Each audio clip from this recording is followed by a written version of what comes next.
Welcome back, everyone, to Vox Markets. My name is Paul Hill, and by popular demand, I am delighted again to be able to speak to Paul Scott of Stockopedia, one of the UK's finest small and micro cap investors. So, yeah, welcome, Paul. Well, I think probably finest analysts might be cutting it, but finest investor is definitely not the case at the moment.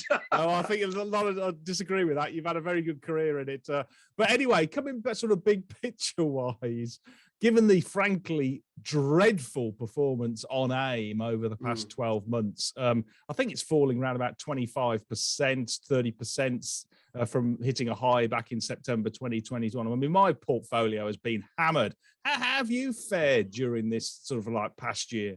Oh, terrible. Absolutely diabolical. Yeah, I think year to date, I'm probably, I mean, I don't keep that close eye on it, but I think I'm down about 36% year to date. Across the board, small cap falls, plus of course my unfortunately my sort of sector specialism is in highly cyclical stuff that have been hit even harder. So yeah, really diabolical, but I don't actually join need the club. Money.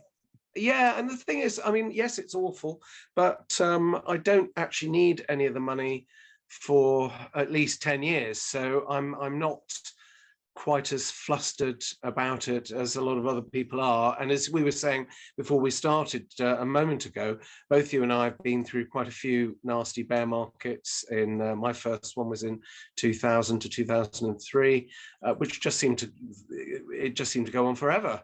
And then 2008, of course, it took really a good 4 years for things to stabilize. So we've been here before, and bear markets happen.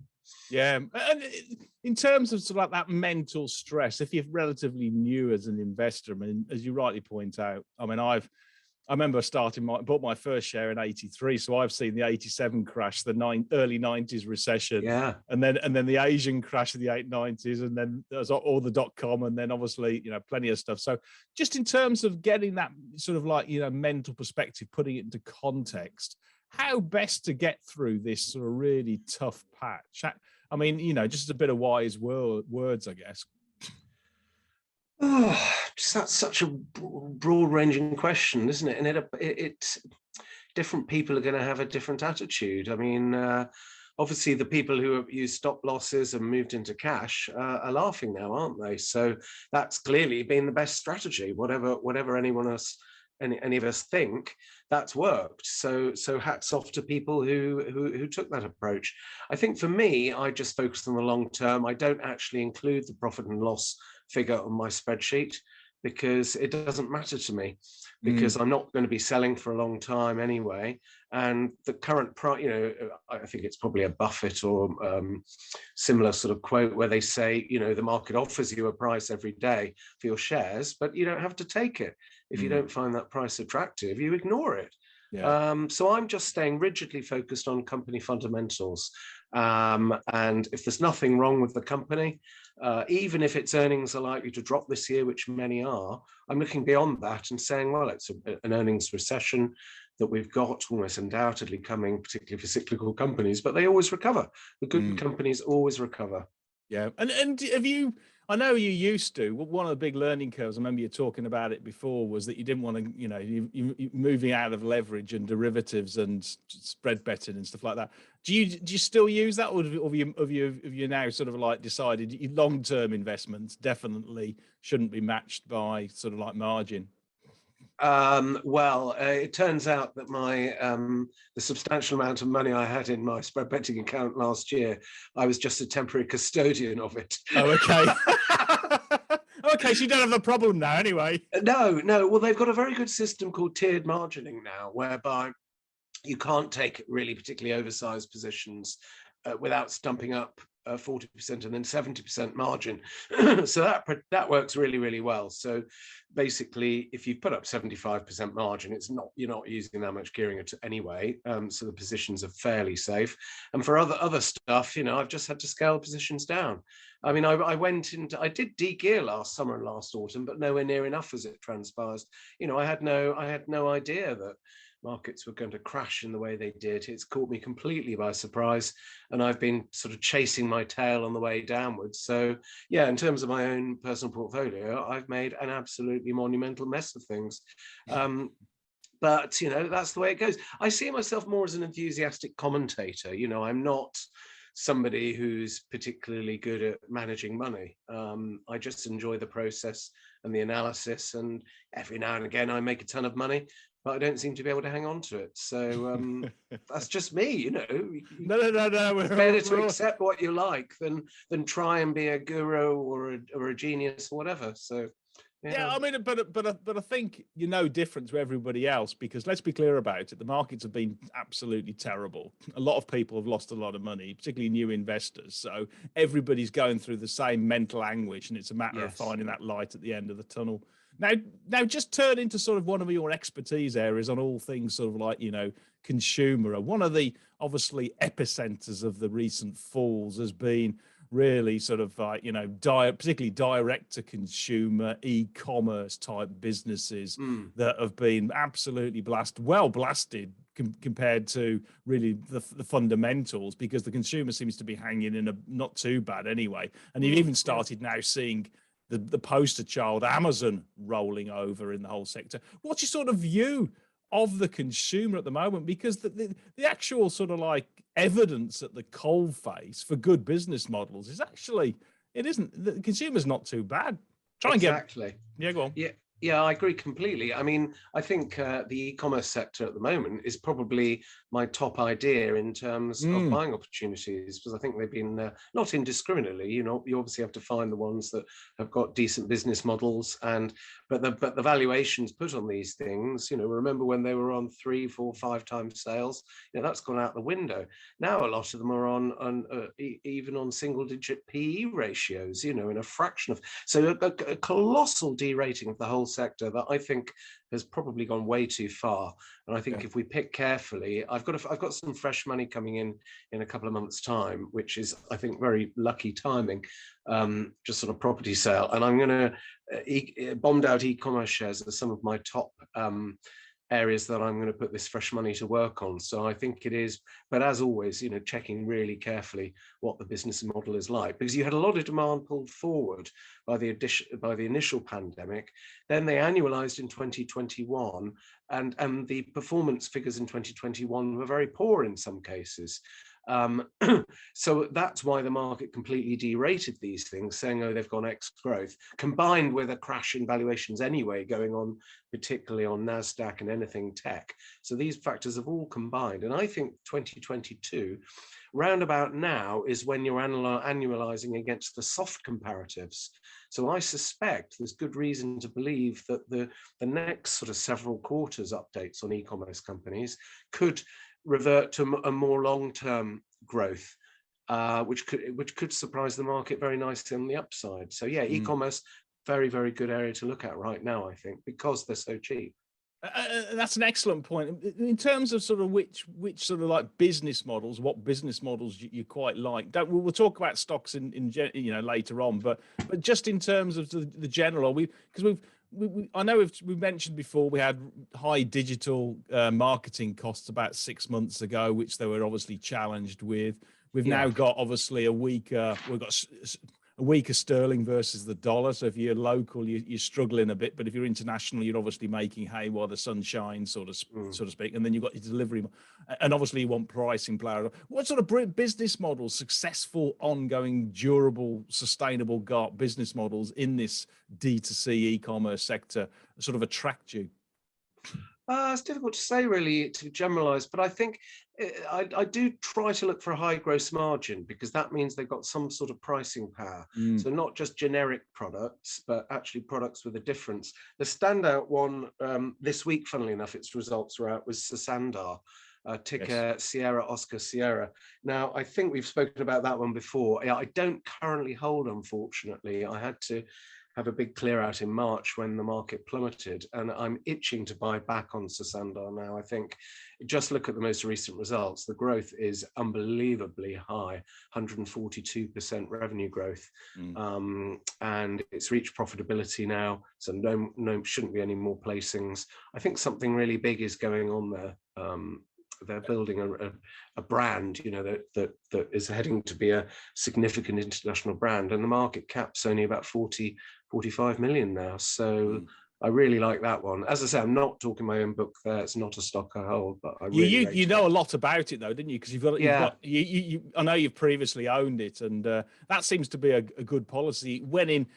If there's so much on offer, stick to things you really know inside out. Yes. Trading at ridiculously cheap, at doorbuster levels.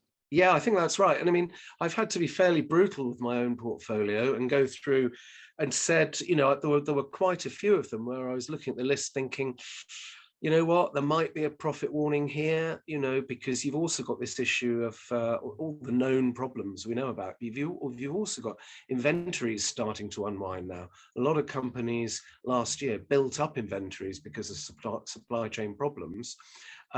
Supply chains are now loosening, and freight shipping container rates are coming down. So these are actually very positive developments, but it will mean, we've seen with several companies, particularly one was Luceco, ticker Lima Uniform Charlie Echo. They didn't seem to realize that a lot of their customers were building up inventories last year and have now stopped, and that really clobbered their trading for the current year. And there was another company the other day, well, I think no, it wasn't MPAC, was it, that said a similar thing, that customers are now destocking, and that's reducing orders coming in. So there are quite a few things to still uncertain. But so I think if there's a chance something might still warn on profit, if broker forecasts have sort of flatlined over the last year or 18 months, I don't really want to hold that. You know, I want to wait for it to put its profits warning out and for the earnings to be forecast reset downwards. So the only stuff I'm holding now are things where they're beating forecasts, and forecasts have already been substantially lowered. So I think those are the relatively safe things. Okay, well, let's move on to some of those then. What about, I mean, the perennial, I mean, you love and I own, and I've lost probably just as much money as you have, maybe slightly more, I don't know, but Boohoo.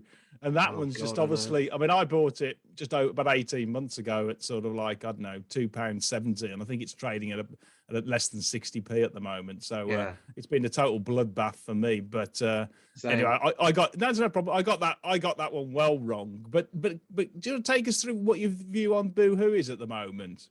Yeah, I mean, they are dealing with the issues. That was the core point from the chairman in the last webinar. He said, look, we know exactly what's gone wrong and we're dealing with it all. What the flaw in the business model that we weren't aware of really was that it was heavily dependent on cheap air freight pre-pandemic to move gear around internationally, and even dispatching to customers in the US was all done by air. That's, you know, gone exponentially higher in cost, although I think it's starting to come down now. So really, there was just a flaw in the business model, but you know, it's still a very, very impressive business, still heading for well over 2 billion revenues. I think one by one, they'll gradually fix the problems.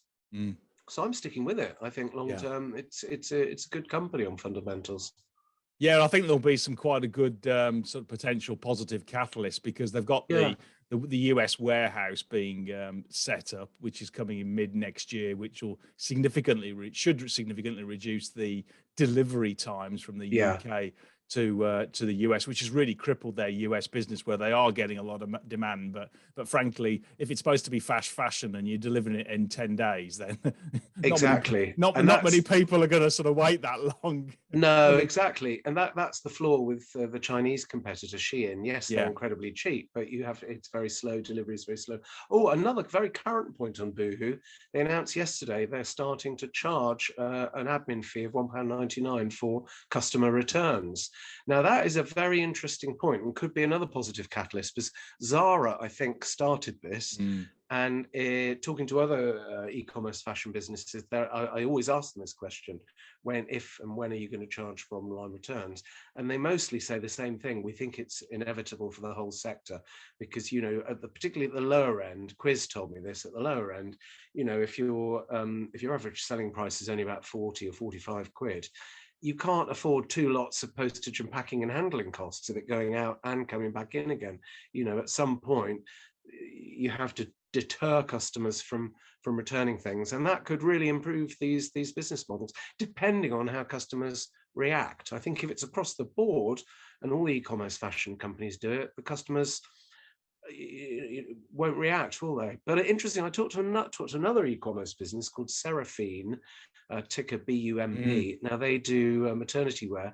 They have a gross margin of about 65%. It's unbelievably high. I do own this one, Seraphine, and Boohoo. And they're saying they're carrying on with free returns because they got the margin to do it. The average transaction value is about 110 quid. And at 65% margin, there's a huge bunch of profit there. They can afford free returns, but the fast fashion low price players can't. So could be very interesting, I think, given how bombed out the valuations are. Yeah, and do you think that will be a success, as in like the introducing to that small fee at the fast fashion lower value type end? I mean, don't know. Okay, stage, yeah, we'll have to wait and see what the companies say. I mean, it could do damage, couldn't it? But as I said, if they all move to that model, which I think is going to be very tempting, now that the dam has been breached, if you like, I think it's likely to become the norm. Yeah. And just on an overlay, I mean, I think they're doing about £2 billion pounds of turnover currently, and they've got the Boohoo, and they've got basically a runway to double that in the infrastructure that they currently have. I think that's they've right. Yeah. In Sheffield, they're fully automating their warehouse, aren't they? So that should improve margin. I mean, I'm with you. There's a lot of self-help measures. These type of things, introducing prices to return, makes total sense. And I'm sticky with my shares, no doubt about it. So I think sentiment could really change big time on Boohoo and some of these other ones, maybe in 6 months, 12 months, for the reasons we've mentioned. You've also got the issue where a lot of the Me Too competitors, who are far too small to really get anywhere, I think are likely to disappear one by one. I mean, you had a major competitor for Boohoo in the same area, geographically, called Misguided, who and they were went bust. Yeah, they were misguided. Yeah, I mean, they made a ton of money a few years ago, that business did, but it just lost its way. And I think Mike Ashley's bought it, hasn't he? Yeah, he has. Yeah, had a receivership. He didn't pay much for it, I don't think. Well, I mean, doubt he did. Yeah. No, and you see, Boohoo, I've asked them before, why don't they just buy it? And they just said, we're going for the same customers and we're better than they are. So, there's no point in buying it. What about another one you've sort of quite a lot talked about is CBOX, which is basically 100% franchisee. They do luxury yet affordable sort of like fresh cream cakes out of shops and egg-free cakes. It's egg-free, but it's I mean that's just a part and parcel of it, I think, as much as anything. And they've got a pretty entrepreneurial team. What's your sort of latest? Because they've come off more than 50% from their highs. And they're a franchise model, and they generate. I mean, it looks like a classic GARP stock. It's growing faster than the industry. It's generating real cash. It's very profitable, but its share price has halved. Yeah, it has. But the one thing within that list that you didn't mention is that they had an accounting scandal, didn't they?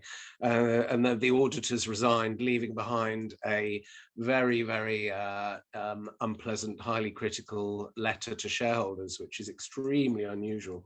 So they did have, quite serious, I think, problems there with what the outgoing CFO, I think, were left in disgrace, really, after dumping millions of shares just before the auditor resigned, so that was awful. But I've got to say, I think the actions CBOX have taken to they've replaced the CFO, obviously, and they've done a lot of stuff to try and reassure shareholders.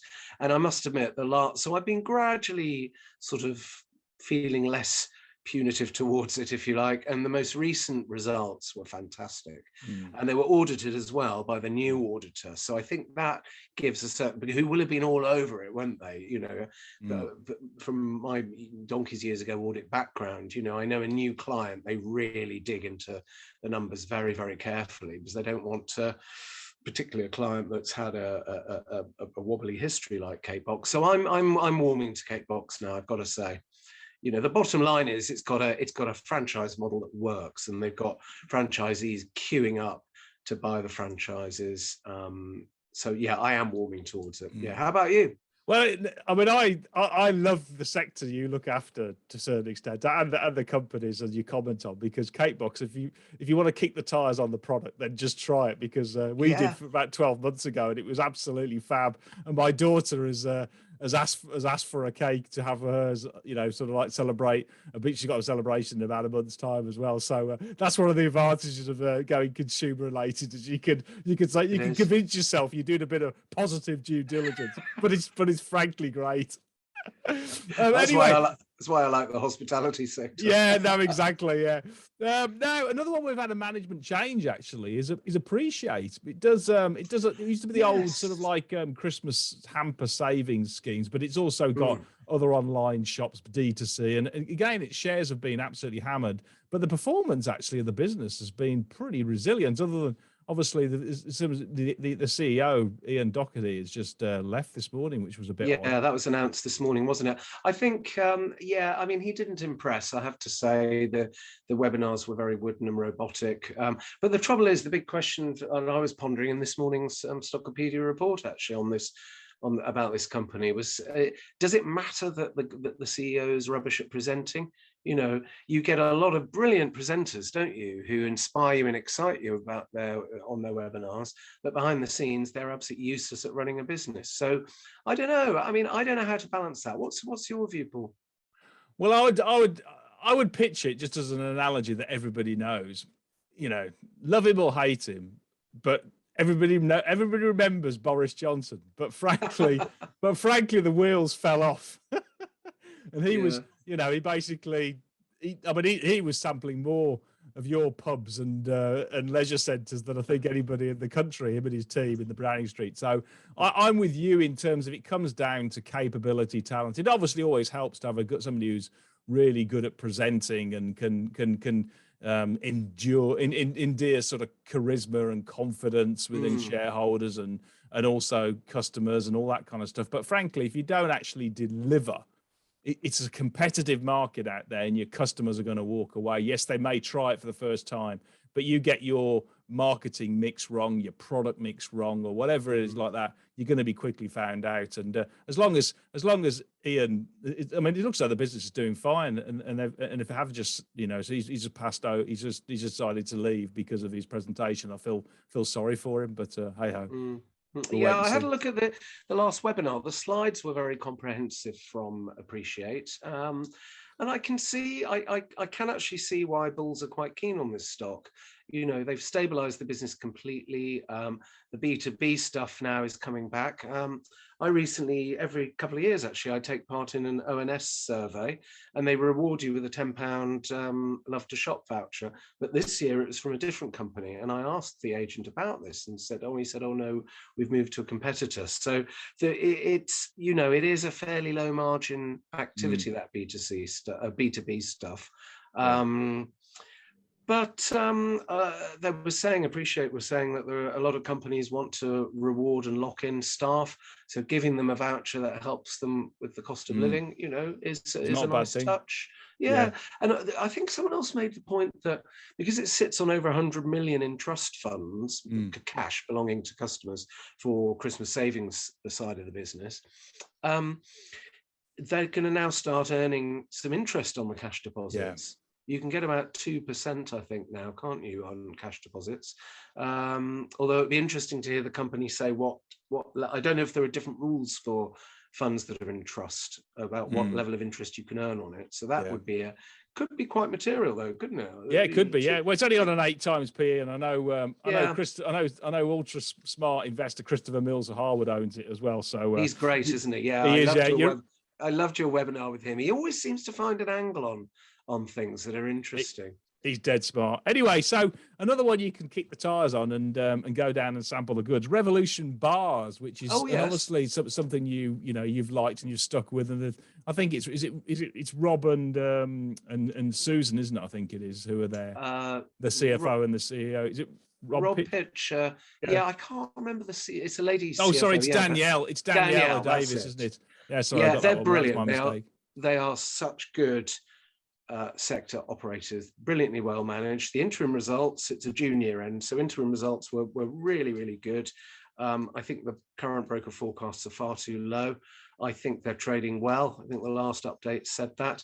What you've got to remember is the 18 to 24 customer, which is their core customer, 63% of them live at home with their parents. So the point is, they're not going to be that affected by electric bills and the cost of food. But because they're a lot of them will be working in minimum wage or above jobs, they're getting 6.5 minimum pay rise %. So I think that actually that younger end of the customer base is not likely to be hit that much by a cost of living squeeze at all. And you've got full employment. So that's actually really positive for Revolution Bars. And we had some other pub companies reporting today, which were very interesting. Actually, yesterday, sorry. JD Weatherspoons is struggling. They're actually going loss-making, who obviously have this is a big generalization, but it's fair to say they will generally have the lower income customers because they sell very cheaply. Whereas you've had other pub groups like Loungers, for example, which is more mid-market, put out excellent trading figures yesterday. So I've coined a new phrase now. I think, the much vaunted squeezed middle. I don't think that's actually happening at the moment at all. I think we're seeing a squeezed bottom, which of course reflects current affairs in Westminster as well. You've got to be careful how you pitch that one, haven't you? But no, I had to get that joke in. I only thought of it this morning. I'll tell you that great insight though, because it hadn't occurred to me. You're right. If younger people are still living at home, then you're right. The cost of living crisis isn't going to impact them because they don't really pay rental. They pay subsidised rent, and as you say, their salaries or their income is actually going up. So yeah, their real income is probably rising in terms of disposable income than. So you're right. It's sort of like making sure you go to the right demographics, I imagine, isn't it? Yeah, and also the other thing about this, discretionary spend. So the market has sold off everything it considers discretionary spend. But you had, for example, the Tenpin bowling operator that I think Christopher Mills is in, TEG, T-E-G. Yeah. 10 Entertainment. Put out astoundingly good figures in a recent trading update. So my theory is, and we're in a period of discovery, aren't we? Which companies' earnings are being hit and which ones aren't, and it's not obvious at all. I think people, in my view, and this is just my theory, I think are trimming spending on anything that they think is poor value for money, tweaking their spend in the supermarket by buying alternative goods and so on, but are still spending on things that they enjoy and they think are good value for money. Or using all the retailers, because I mean that dispersion of customer service, in my view, and you're the expert in this one, but in terms of the consumer space, is really well illustrated in the white goods domestic appliances. Because if you look at AO World, it's really struggling. Like-for-like sales were down a hefty single digits, if not, sort of double digits. And I think the market's down. And Currys came out with a difficult step. But if you look at sort of like the small direct to consumer online one, Marks Electrical, their like-for-likes latest were 20%. Okay, it may come off slightly going forward, and they're winning market share hand over fist. And so, I mean, I've kicked the tires on the service. I mean, I ordered a dishwasher from them, and I'll tell you, the service was absolutely top notch. They delivered at 8 o'clock. So what's your view? I mean, because I think you've got some real potential for winners and losers in sectors, particularly where you have a high differentiation of just customer service, because Marks Electrical's got a Trustpilot score of 4.8. Well, I think I'm glad you mentioned Marks Electrical to me a while ago, because, I just looked at the basic numbers and thought, oh, it's too expensive, blah, blah, blah. But the management really delivered, I thought, a masterclass in how to run a company in that sector on their webinars. And I was so impressed with management, just hands-on entrepreneurs who have thought through the business model, delivering from one big warehouse, 6 hours drive maximum. So they can cover most of the country, and they don't bother with Cornwall or the far-flung bits of Scotland, you know, and they do it all themselves. So they control the whole process, the drivers, even with their own fuel tank at head office to fill up their own diesel. So they have a month's supply of diesel on hand. You know, it was a real joy listening to that webinar. Yeah, breath of fresh air. Yeah. These people just know what they're doing. They've got something like 1% market share. They're gonna end up with more, aren't they? For sure. Particularly when you read. I mean, I'm sure you did. There was a Sunday Times article which talked about AO. Yes. Which preempted, I think, their placing, but they're struggling in terms of creditor insurance. Yes, that's right. I mean, I wrote about that 3 times last week in the small cap value reports, because it was a really interesting situation. I mean, I think that placings take a few weeks to arrange, don't they? So the fact that you know, the Sunday Times wrote this expose about one credit insurer slashing cover literally about 2 or 3 days before the placing was announced. So it would have been in progress, pretty much done and dusted when that article came out. But I bet it forced the price down a bit, unfortunately. But they've raised, I think, 40 million odd at 43p a share. I think that could put in a bottom for AO World. The other thing I liked is that I've always thought the founder there was a bit delusional. You know, I think he saw it as a tech business, go for growth, don't worry about making a profit. That attitude is now really, really old hat. And I think what people want to see is just hard-nosed, delivery execution. Run it on a shoestring like, sorry, I'm just putting my phone on silent. Run it on a shoestring like Marks Electrical do. Now, the fundraising pack for AO basically said that's pretty much what they're going to do. They're going to slash 25 million of overheads. So I think AO might at this stage be quite interesting. I think it's possibly put in a low, but I don't really want to invest in it at all. Yeah. No, I mean, I'm with you, and I think also to certain extent, if you were a customer, which I was a couple of weeks ago, I've just read the Sunday Times article, and they're potentially in financial distress. It wouldn't make any difference to me whether they've just raised 40 million or not. To a certain extent, I would buy my dishwasher with. Well, I wouldn't want to give my funds over to somebody and not have the goods, you know, and find out that suddenly, you know, the goods are, particularly if you're going up market and buying a very good cooker or something like that, a couple of thousand quid or something. And then the other thing is, if you're a supplier into these, you know, just retailers, then frankly, you're going to be looking at alternatives to move. So I actually think this disturbance in the market could really sort of like put a tailwind behind Marx's, you know, sort of like market share, because they're hoping to go from... Yeah, possibly. But I think you're not a typical customer. I mean, I think most people wouldn't really be. I'm pretty price conscious, you know. No, well, everyone's price conscious, but I don't think I'd be very surprised if more than 1 or 2% of customers would even consider the financial viability of who they're buying from. Okay. Yeah, because the other thing is, remember, you've got protection when you pay on your credit card, haven't you? So not on your debit card, but hey, such is life. Do you not? I thought you got. No, I don't think so. Too. No. Oh, that's interesting. Good to know. Thank you. Yeah, well, I mean, it depends on who's the issuer, but I think you've got to watch it to a certain extent. Okay, now moving to all things forecourt. Now getting cars. Vertu Motors is another one you quite like, which has been basically amazingly resilient, but it's always been, the multiple has just been crazily low, sort of 7-8 times PE, and there's such a backlog of people who want to buy a new car still. Yeah, I mean, we all know that car dealers have made exceptional one-off profits during the pandemic, for the reason you state, that new car supply has drastically reduced, particularly for mainstream models, as the shortage of chips means that manufacturers have concentrated on building the high-end, most profitable cars primarily. So that's jacked up used car prices, and Vertu and all the listed car dealers are absolutely coining it in. But, you know, and the market's ignored that essentially and priced them for earnings to come back down again. With Vertu, the forward PE of 7 or 8 is based on forecasts of profit halving. So but they keep putting out trading updates saying, we're still making a fortune. So, and I think the latest is that the shortage is expected to continue well into 2023. So these things are just sitting on a gold mine. The cash is pouring in. Obviously, they're having to pay staff more, but a lot of that is on bonuses and things that can be reversed at a later date. The main reason I favour Vertu over all the others is the balance sheet strength. It's trading below net tangible asset value, well below. It doesn't make any sense to me, given that net tangible asset value is mainly made up of, well, working capital, obviously, in the middle, and then freehold property at the top. So you're actually getting the business for less than the value of its property and its net working capital. It doesn't make any sense to me. So yeah, Vertu, I think, is a sitting duck for a takeover. And it's been quite resilient in the overall market sell-off as well.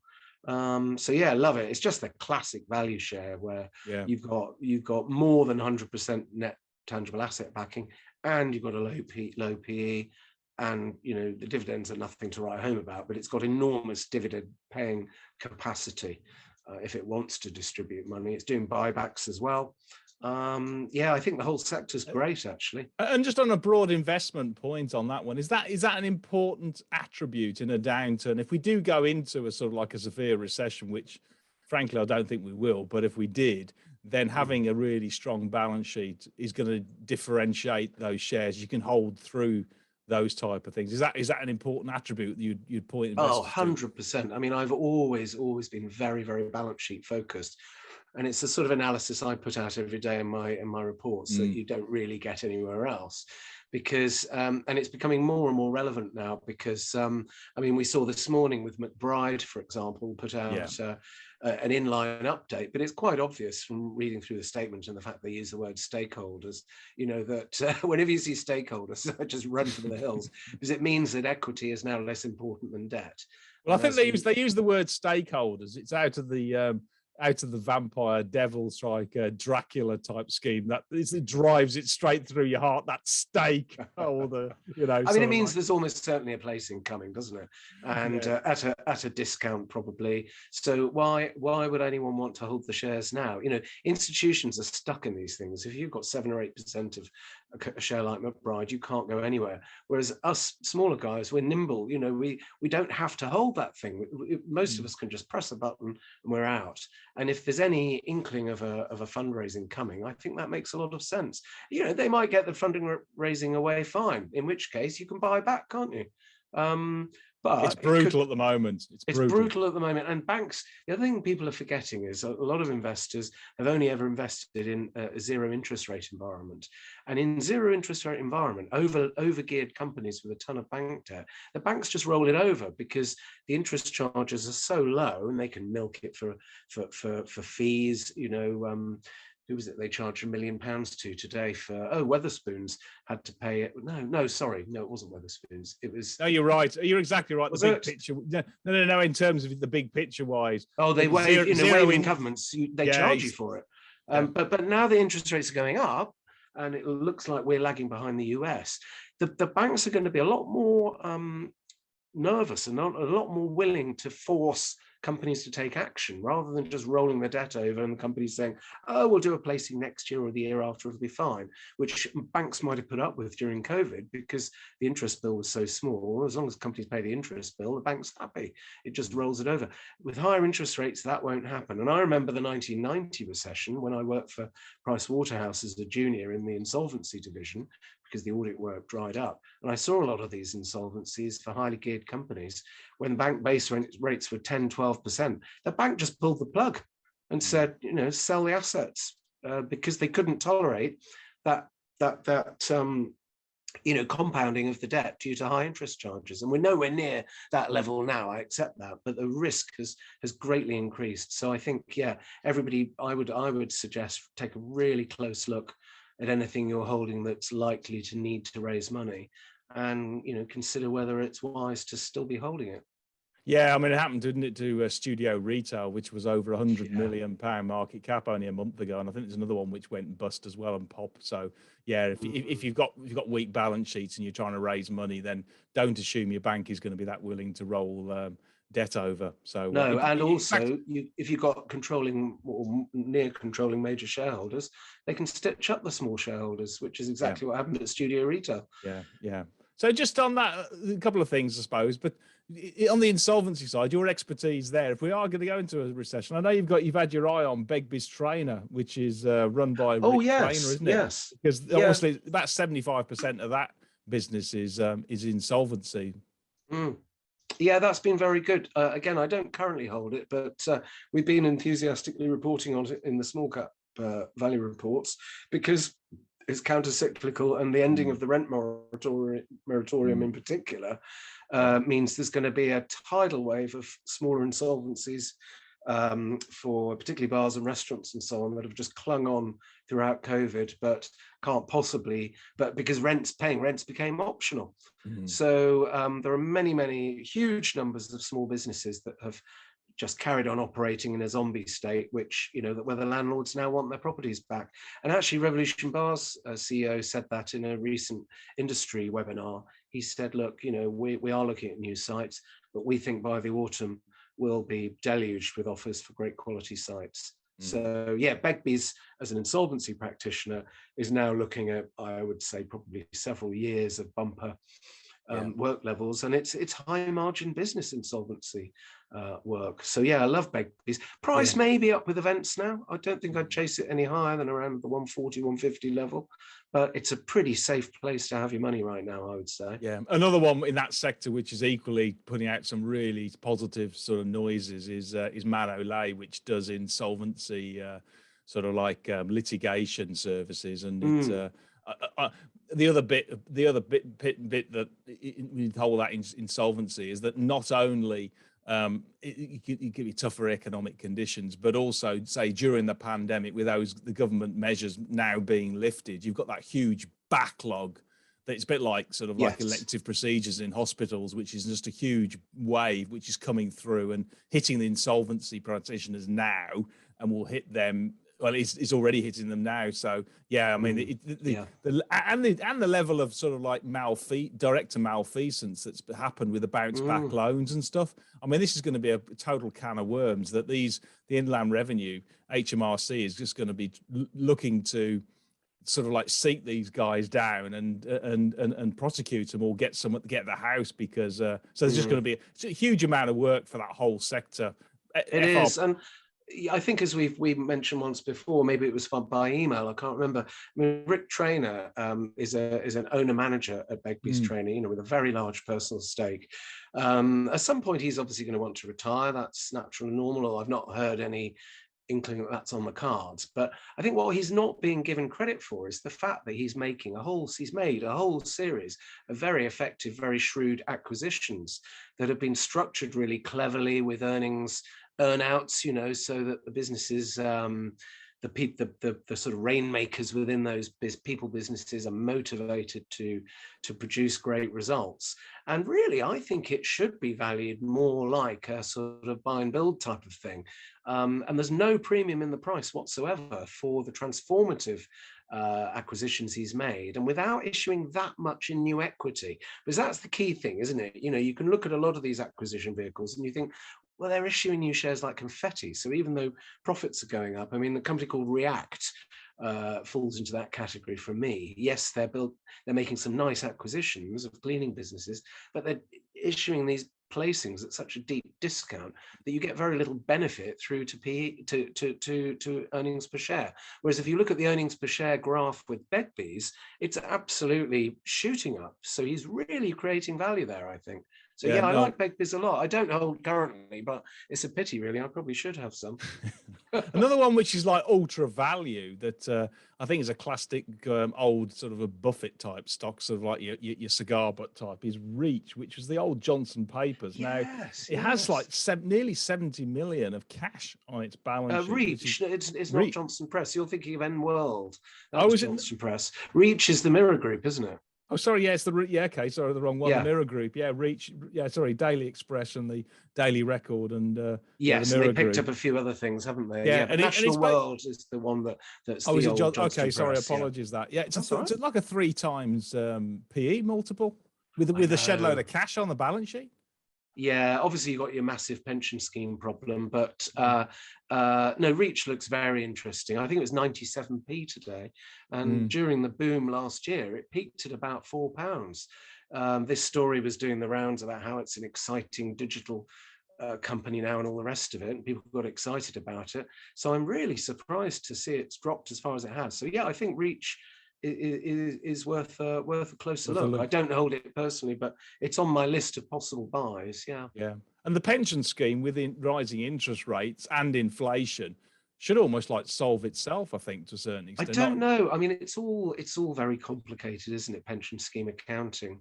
There's higher bond yields, reduces the liabilities, as you know, but then you have, inflation is going to increase the payouts to pensioners, isn't it? I don't know how it all fits together, Paul. So yeah, they usually I don't know. They usually cap these things though, the inflation at a certain set level. Yeah, so yeah, I mean, it obviously depends on the scheme and whether they've neutralised the balance sheet anyway, so they won't see any benefit of the normalisation of interest rates. But if you do get a spike or pick up in corporate bond yields, then it should, in theory, solve itself. Now we have got this. Actually, can I just come back to you on that, Paul? I'm just trying to remember. I'm trying to remember what the company name was. It was something I looked at yesterday. Oh, I remember. Wincanton. WIN. Now, I'm just linking this into your point about the pension schemes. They're paying out, I think, 19 million a year in pension deficit recovery payments, but they've recently said that the latest actuarial deficit is about 40 million. So, and that's, of course, what drives the overpayments, not the accounting deficit. Yeah. So that means Wincanton could, I think, have just 2 years worth of overpayments left. But the market doesn't seem to have taken that into account, because the PE is only about 8 or 9. Clipper, of course, is a similar sort of company, sold for a very high multiple recently. So I think, again, I don't hold Wincanton, but I think it looks a very interesting one if you're prepared to hold it for about 2 years. I think that could re-rate maybe to a PE of 15 or 16. It's trading very well. Yeah. Once the market realizes that the pension deficit is a kind of ring-fenced 2-year problem. So that's an interesting one for people to have a look at if they know what they're doing on pension funds. Yeah, good one. And then just turning to another sector from the consumers, sort of the property and housing market. I know you've mentioned it. Sort of we've got Belvoir, we've got Onthemarket, Purplebricks, and Lords Group. So let's try what about the estate agents, Belvoir, which was about a 50-50 model between its estate agents and its rental side. But it's come off a long way, even though I think the housing market's still doing okay. It's on about 12 times PE multiple. It's very good. I don't hold that one either, but I think it's really good. Actually, if I was going to buy an estate agent, I'd probably go for Belvoir, because it's as you say, it's franchised. I thought it was more heavily focused on lettings than your figures suggest, but maybe maybe I thought it was about 50-50, but I don't know.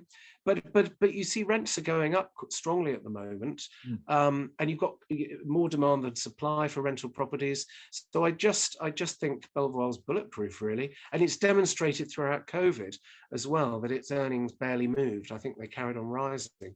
So it's a really good stock to hold if you're bearish on the economy and if you think inflation is likely to persist. So yeah, I like Belvoir, and I think the dividends there are quite good, and it's growing. It's another stock, small cap, that's proven very good at acquisitions, because management are just really long-serving people who've been in the estate agency game all their careers, so they know everyone.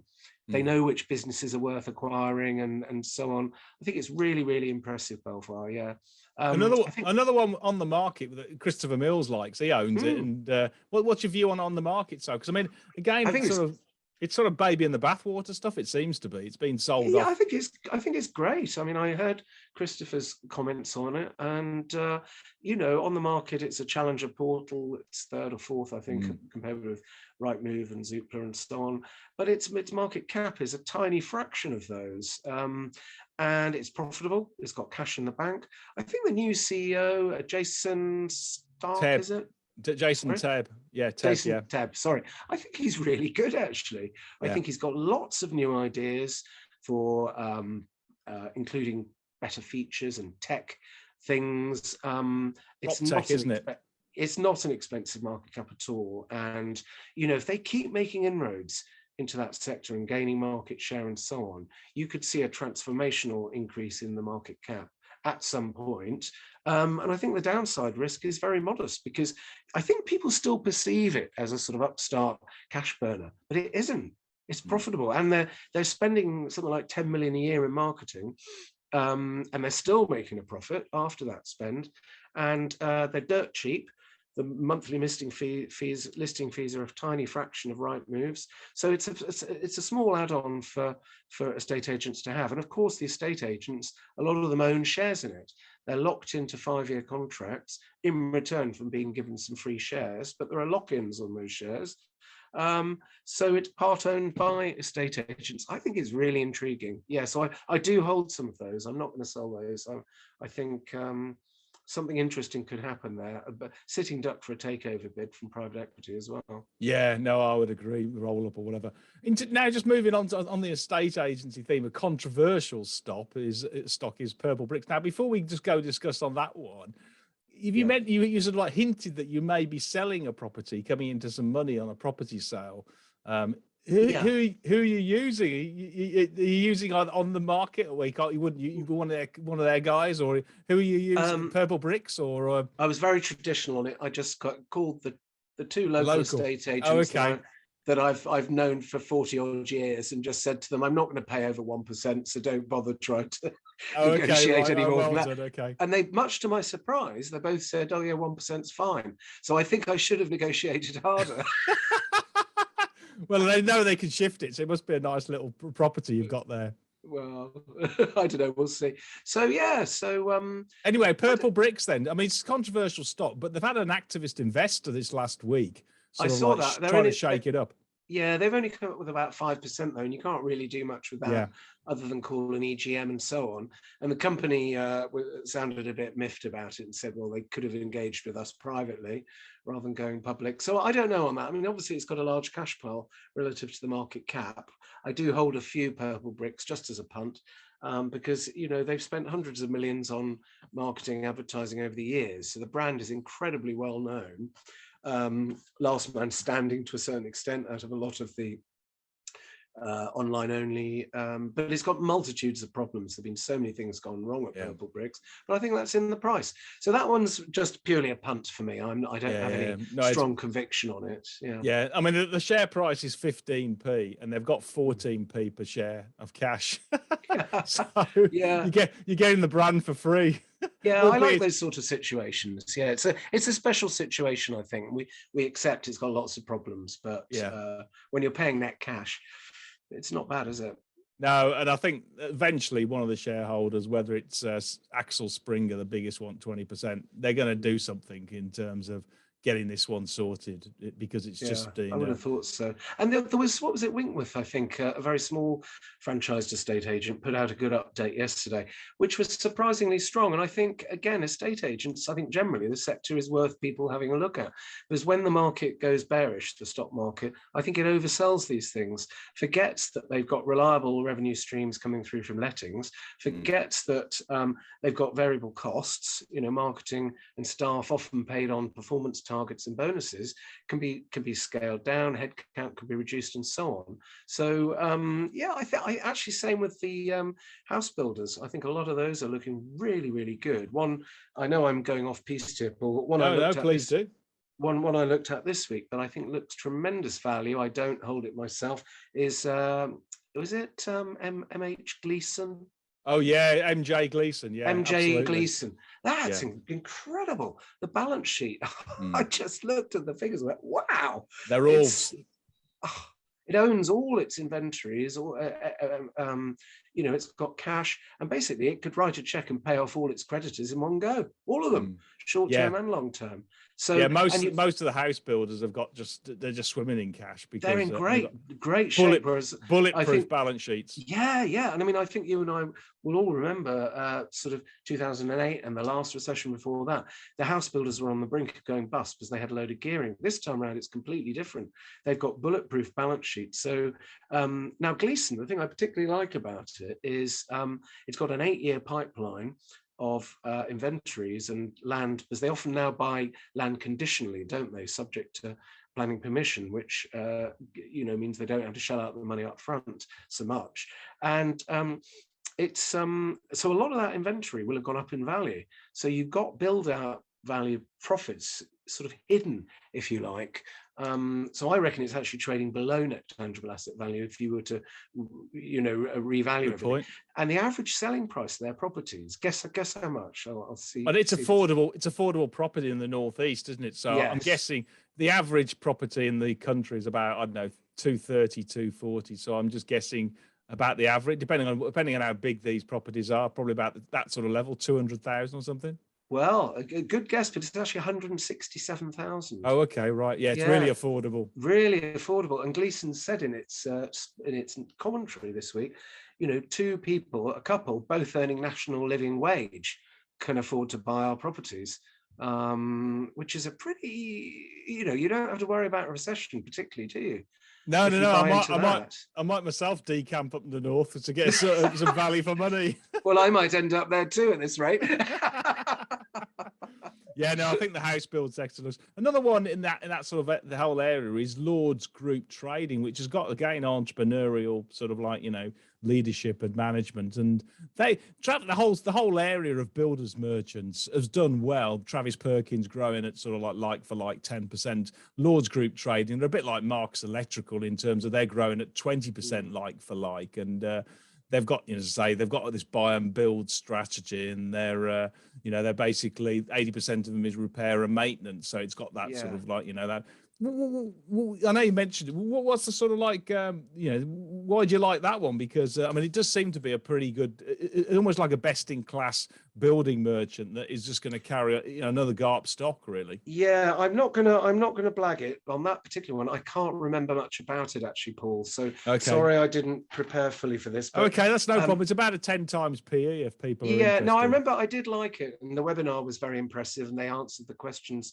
I asked several questions on the webinar, and they were answered very directly. So I like the look of that one. The only thing I would say, there was an online building products company called CMO, which warned on profits yesterday. I've just started to look at that this morning, and I think, that's been a disaster. It's lost about 80% of its value since floating about a year ago. So I think these fairly recent floats, you got to be so careful with them, because in the small cap space, they seem to be just falling like dominoes, don't they? Yeah.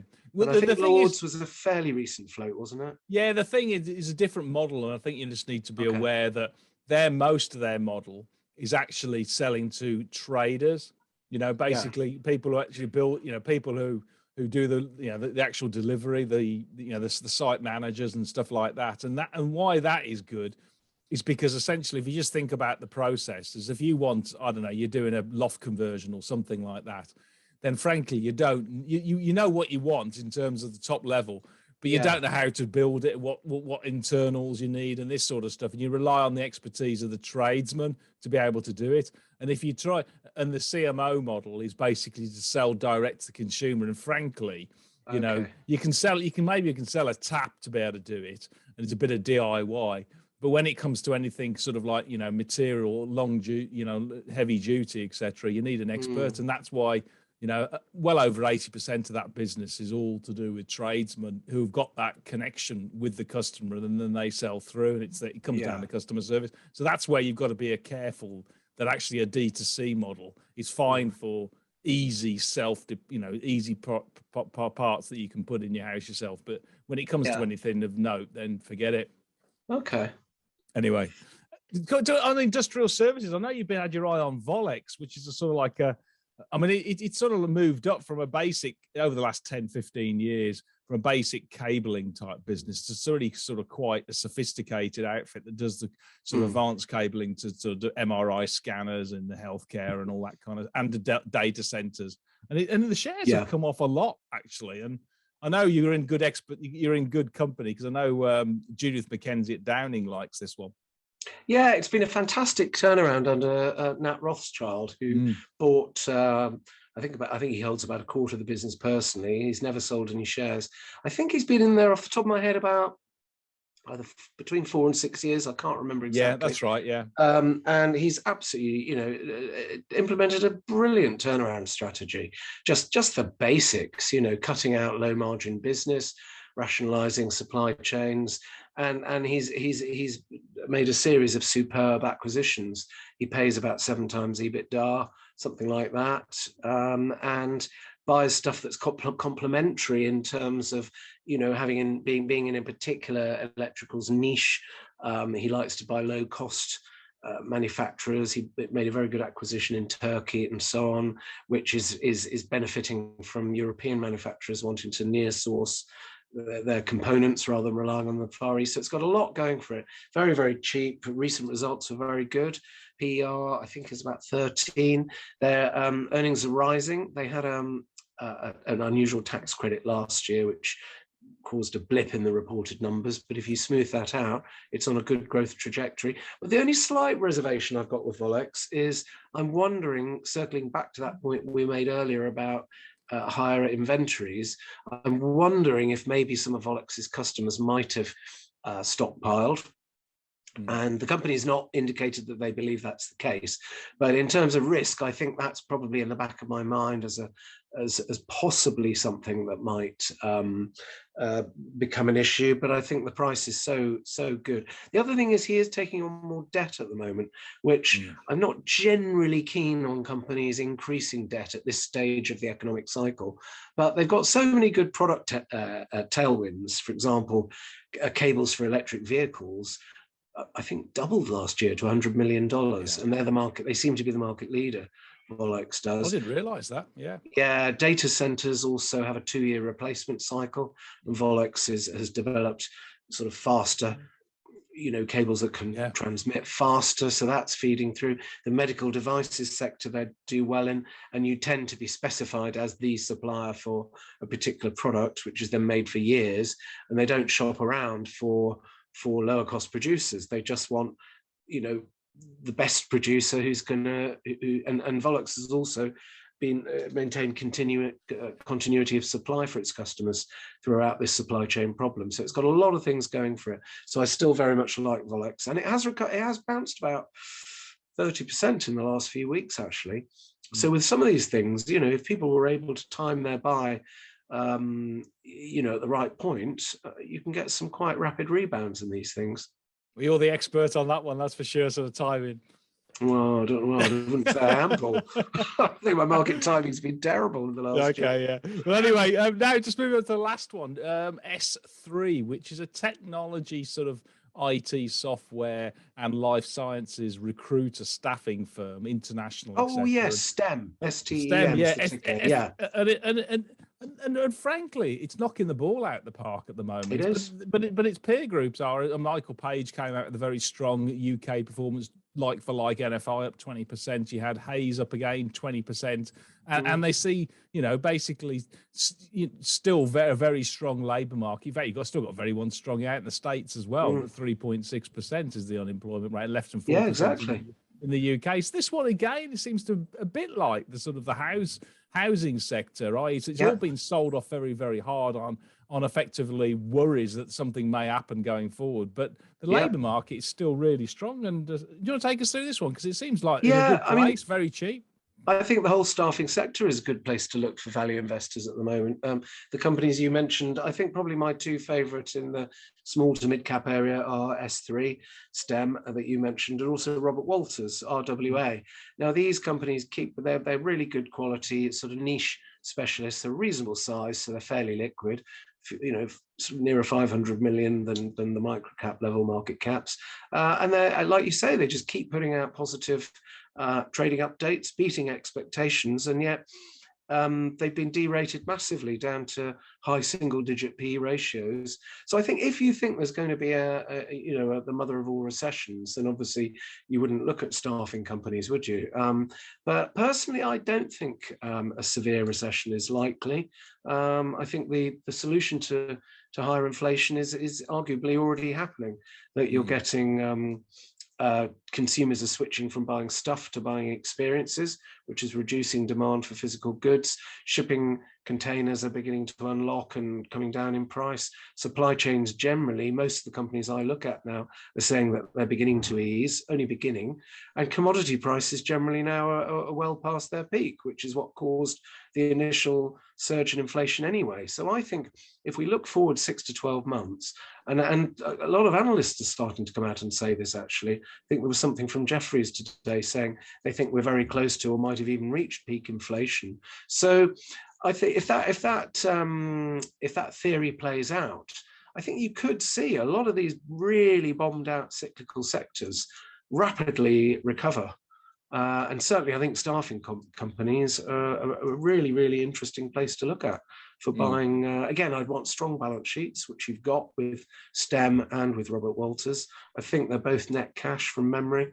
Yes, STEM as well. They've got a lot of net cash, yeah. A lot of net cash, yeah. So, and these things are on reasonable PEs. You're getting, I think, usually quite good dividends with them as well. And as you say, very, very tight labour market.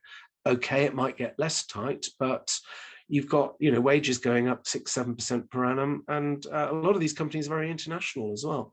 I think S3 has a good international spread. So yeah, I think it's a good sector to look in, I think. Yeah. So given all that, we've put, you know, putting everything together, sort of. And we've both had a really tough last 12 months. Oh God, we don't want another tough. But I've asked this question of quite a few sort of experts, and I'm getting quite a different sort of opinion in terms of where they see the outlook. So broadly, then, for equities, if you're a long-term investor, how do you see sort of the outlook broadly for stocks going forward in terms of when you put everything that together? Well, I think, thinking back to to previous recessions and bear markets, what I've found is the market often bottoms out before you think. You know, you're still getting a lot of terrible news. The papers are just full of dire warnings, this, that, and the other. But markets do tend to look forward. I think you've had a huge amount of speculative money come into the stock market in recent years that's just being flushed out now. And really shares, it's a process where I think ownership of shares is just shifting from speculators towards long-term investors, and the long-term investors sitting on cash can just name their price, can't they? They're shrewd, they can just wait till the last trader has panicked and sold, and then you just hoover up the remains. And this is the time, I think, where really selectively, if you do your research carefully, you're laying the seeds for multi-baggers of the future. Now, I have no idea where the market bottoms out, absolutely no idea, because it's down to sentiment and all sorts of external factors that we can't know or predict. But I think we're certainly nearer the bottom than the top, in my opinion. But I reserve the right to change that opinion if, you know, I don't know, Putin launches a tactical nuke or something, you know, then you just don't know, do you? It's educated guesswork. But I'm excited by the value on offer. And now that I've got this fresh money coming in, I've made a list literally of about 25 shares that I want to buy, which I think are great businesses, because everyone fixates on PE ratios, but PE is just this year's earnings in isolation. Well, we know earnings are going to be less for a lot of companies this year, and they recover. Good companies recover earnings. It can take a few years, but you know, your PE of 10 now might turn out to be a PE of 5 in reality when earnings have recovered next year or the year after. So, and if you can get a 4 or 5, 6% dividend yield that's well covered from a company that's got cash in the bank as well, that's offsetting most of the inflation that we're experiencing, isn't it?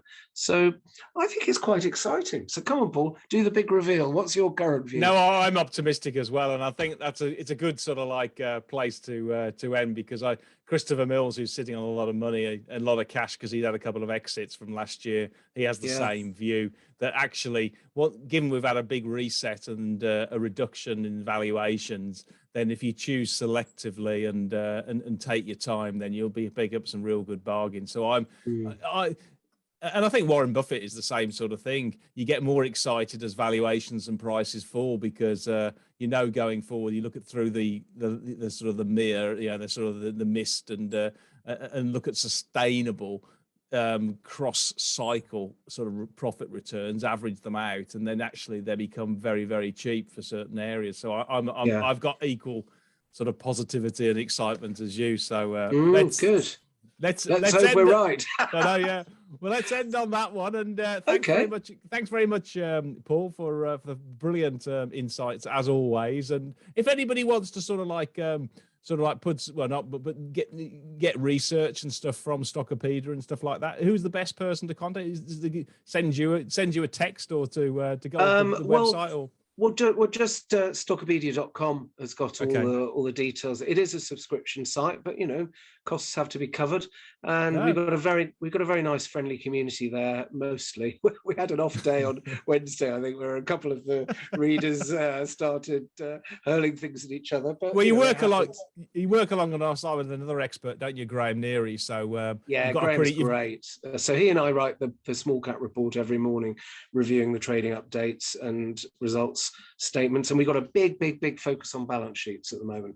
So we're flagging up to our readers, look, this one might have to do a placing, be careful. That's the main thing to avoid, isn't it? You just want to avoid profit warnings and fundraisings. And so I think as long as a company's got realistically low earnings forecasts that you can see are set up to be beaten, and you can see that it's got a sound balance sheet, then that's covered most of the risks. No, I totally get it. And I just again highlight to investors that I'll be tuning in to Graham and Paul, what they scribble, because I'll be actively wanting to see where he's going to be deploying his money. So anyway, terrific service. Thanks very much, Paul. And thanks, Paul. Look forward in speaking in 6 months' time. Definitely. Great pleasure. Thanks, Paul. And bye, everyone.